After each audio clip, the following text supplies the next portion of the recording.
घर घर भक्ति की शक्ति चैनल में आपका स्वागत है। सब जानते हैं कि गंगा नदी का उद्गम हिमालय स्थित गंगोत्री के ऊपर गोमुख से हुआ है, लेकिन धार्मिक मान्यता के अनुसार मां गंगा धरती से पहले देवलोक में थीं। भगीरथ की कठोर तपस्या से मां गंगा धरती पर अवतरित हुई। उनकी तेज धारा के कारण देवलोक से सीधे धरती पर उनका आना संभव नहीं था। इसलिए भगवान शिव ने उन्हें धरती पर अवतरित कराने के लिए अपनी जटाओं में उतारा और लंबे समय तक जटाओं में ही गंगा घूमती रही। मान्यता है कि धरती को बचाने के लिए शिव जी ने गंगा को अपनी जटाओं में धारण किया, अन्यथा यदि गंगा सीधे धरती पर उतरती तो धरती को चीरते पाताल पहुंच जाती। सावन के पवित्र महीने में भगवान शिव की विशेष पूजा आराधना और व्रत किए जाएंगे। सावन माह भगवान शिव का प्रिय महीना होता है, इसलिए भी इस माह किए गए पूजा पाठ का महत्व काफी बढ़ जाता है। भगवान भोलेनाथ की महिमा के साथ ही उनका रूप भी निराला है। महादेव अपने मस्तक पर चंद्रमा, हाथों में त्रिशूल, गले में सर्प और जटा में गंगा धारण किए हैं। इन सभी का खास महत्व और कारण है। सावन के इस महीने में जानते हैं कि आखिर भगवान शिव ने गंगा को अपनी जटाओं में क्यों धारण किया। हिंदू पुराणों के अनुसार मां गंगा पहले देवलोक में रहा करती थी, इसलिए उन्हें देवनदी के नाम से भी जाना जाता है। इसके बाद मां गंगा धरती पर अवतरित हुई। शिव जी ने मां गंगा को धरती पर अवतरित कराने के लिए उन्हें अपनी जटाओं में बांध लिया। शिव पुराण में इस कथा के बारे में जिक्र किया गया है। पौराणिक हिंदू कथाओं के अनुसार महाराज भगीरथ ने अपने पूर्वजों को मोक्ष दिलाने के लिए स्वर्गलोक से मां गंगा को धरती पर लाने की ठानी और इसके लिए कठोर तप किए। भगीरथ की तपस्या से खुश होकर मां गंगा धरती पर आने के लिए मान गईं। लेकिन समस्या यह थी कि मां गंगा सीधे धरती पर नहीं आ सकती थीं। उन्होंने भगीरथ से कहा कि धरती उनका तेज वेग सहन नहीं कर पाएगी और वे रसातल में चली जाएंगी।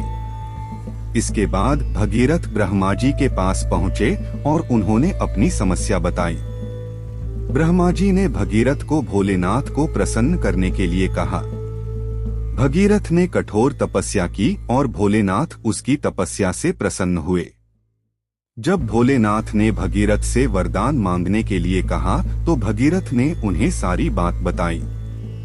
भगवान भोलेनाथ ने गंगा के वेग से पृथ्वी को बचाने के लिए अपनी जटाएं खोल दी और इस तरह से मां गंगा देवलोक से उतरकर शिव जी की जटा में समा गईं और शिव जी ने सहर्ष मां गंगा को अपनी जटाओं में धारण कर लिया। इसलिए भी भोलेनाथ के कई नामों में उनका एक नाम गंगाधर है। शिव जी की जटाओं में आते ही मां गंगा का वेग कम हो गया। भगवान शिव की जटा से उतरी गंगा का वेग कम तो हुआ, लेकिन धरती पर उनके रास्ते में आने वाली तमाम बाधाओं को मां गंगा बहाती चल रही थी। इसी बीच में सुल्तानगंज स्थित जिस पहाड़ी पर महर्षि जहनु तप कर रहे थे, उस पहाड़ी में गंगा के वेग से कंपन हुआ और महर्षि जहनु की तपस्या बाधित हो गई। महर्षि जहनु ने क्रोधावेश में तपोबल से पूरी गंगा को ही अपनी अंजुरी में भरकर पी लिया। कहते हैं जब भगीरथ ने अपने पीछे गंगा को आते नहीं देखा तो संशय से भर उठे। जानकारी मिली कि गंगा को तो महर्षि जहनु ने उदरस्थ कर लिया है। अनुनय विनय पर महर्षि जहनु ने आंखें खोली और जाना कि देवनदी गंगा का पान कर लिया है, तो बड़े असमंजस में पड़ गए। भगवान ब्रह्मा के सामने दुविधा बताई कि मुंह से निकालूं तो गंगा जूठी हो जाएगी, लघुशंका से निकालूं तो और अशुद्ध हो जाएगी। तब ब्रह्मदेव ने बताया कि महर्षि जहनु अपनी कनिष्ठा उंगली से अपनी जंघा में चीरा लगाएं तो गंगा वहीं से प्रवाहित हो जाएगी। इस तरह महर्षि जहनु की जंघा से निकलकर गंगा उनकी पुत्री मानी गई। तभी उन्हें महर्षि जहनु की सुता जाह्नवी का नया नाम मिला। इसके बाद मां गंगा उस स्थान पर पहुंची जहां भगीरथ के पूर्वजों की राख पड़ी थी।